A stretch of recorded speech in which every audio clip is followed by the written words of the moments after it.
Alright guys, sahod na natin guys, sahod na.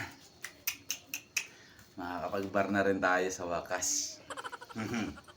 Pero bago yun guys, i-save muna natin syempre yung yung mga gastusin natin para wala tayong problema, di ba? Okay? Save muna natin to guys. Ito guys yung sa kuryente natin, yung ilaw. Ayan. Safe na yan guys, safe na ha. Safe na.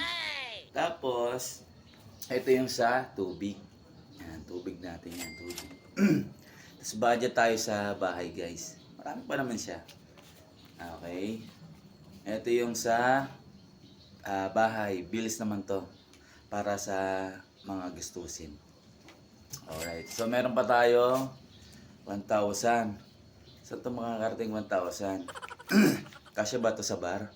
Pero okay na yan, laban na yan guys. Kaya tawag lang tayo mga kumpare natin dyan. Iinom tayo! Oh, alright! Hoy! Ano yan?